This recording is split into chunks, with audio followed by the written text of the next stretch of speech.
Do you accept that COVID-19 is infectious? I think, yes, I do accept that COVID-19 is infectious, that's something of which I feel like, we could say you take judicial notice of. It's an obvious fact, yes. Do you accept that smoking causes cancer? I'm not sure exactly where you're going with this, but, the notice that smoking it's just a causes. question. The question is what it is. You can answer it if you believe yes or no. Senator Harris, yes, every package of cigarettes warns that smoking causes cancer.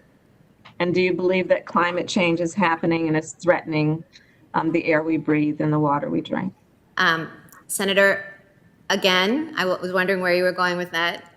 You have asked me a series of questions that are completely uncontroversial, like whether COVID-19 is infectious, whether smoking causes cancer, and then trying to analogize that to eliciting an opinion on me that is a very contentious matter, opinion from me that is on a very contentious matter of public debate, and I will not do that. I will not express a view on a matter of public policy, especially one that is politically controversial, because that's inconsistent with the judicial role, as I have explained. Thank you, Judge Barrett, and you've made your point clear that you believe it's a debatable point.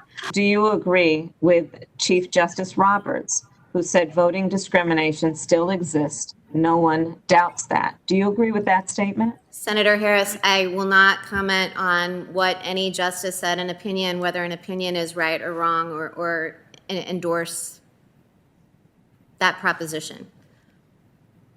Well, I just want to understand, are you saying that you refuse to dispute a known fact, or that you refuse to agree with a known fact? Senator, I'm not exactly sure what you're getting at with asking me to endorse the fact or whether any particular practice constitutes voter discrimination. I'm very happy to say that I think racial discrimination still exists in the United States, and I think we've seen evidence of that this summer. But as to engaging, voting discrimination exists based on race in America in any form? Senator, what I mean to say is I'm not going to express an opinion because these are very charged issues. They have been litigated in the courts, and so I will not engage on that question. Do you think it's wrong to separate a child from their parent, not for the safety of the child or parent, but to send a message?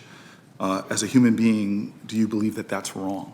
Well, Senator, I think you're trying to engage me on the administration's border separation policies, and I can't express a view on that. So I'm not expressing assent or dissent with the morality of that position. I just can't be drawn into a debate about the administration's immigration policy. Right. I have never been more proud of a nominee than I am of you. You've been candid to this body about who you are, what you believe. You've been reassuring in your disposition, and this is history being made, folks. This is the first time in American history that we've nominated a woman who's unashamedly pro-life and embraces her faith without apology, and she's going to the court.